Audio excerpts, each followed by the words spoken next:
So, Elizabeth, earlier in the last break, we were talking about some some character development. I want to get back to that. But Okay. first, I want to talk to you about your first book, The Green Line. Okay. Tell me a little bit about that.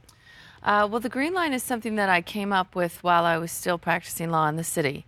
And it was inspired by just some few random events that kind of came together in my life and some research I had done as a law student. So one time I got on the Green Line by accident in the middle of the day, and I was not somebody who was well versed in the city of Chicago. I didn't grow up here, so I didn't know a whole bunch about the area. I simply knew people said the West Side was kind of rough.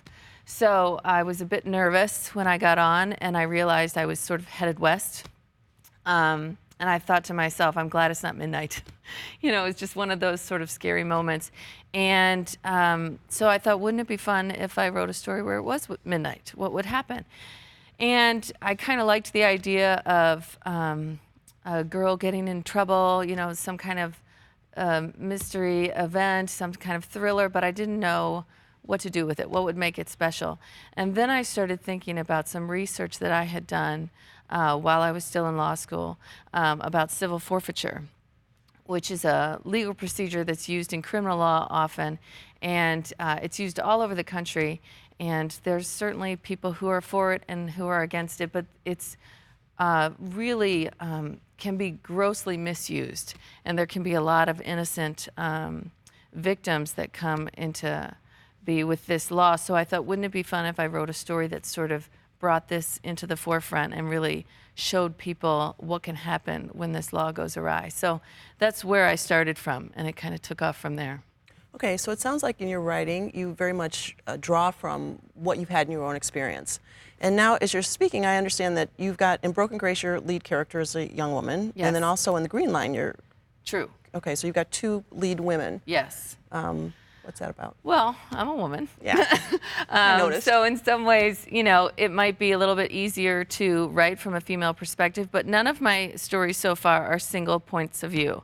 I'm a big fan of mixing it up and having several points of view. So with The Green Line, I have three, and Abby is one of them, the main character, but there's also the perspective of a police officer, and there's the perspective of a really shady character who happens to be a man as well. So I definitely write both sides of the fence. And then with Broken Grace, I was trying to keep it down to two to see if I could juggle that.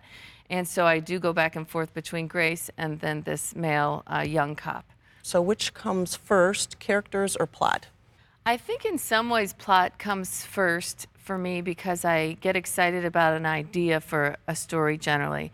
But character is so important in order to bring that to life. I know that if I don't create characters who people care about, they're certainly never going to get through the story. So like with The Green Line, though, the plot of having somebody, you know, get into trouble and get out of trouble and use their wits to solve a crime was what started that thread. It wasn't until I started developing those characters that I got excited about the story, and that I think it ended up being something that captured readers.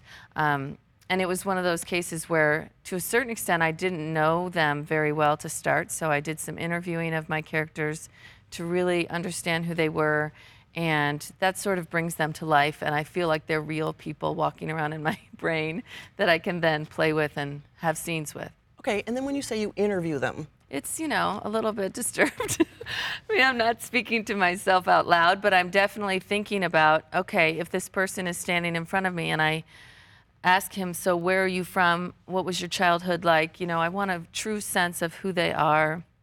I want to have a real sense of how they would dress, how they would carry themselves, what their personality is.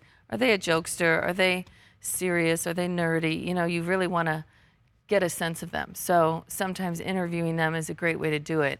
And it'll often not turn into anything. You know, I've written pages and pages of answers that my character might give me in those moments, but it just helps me develop them.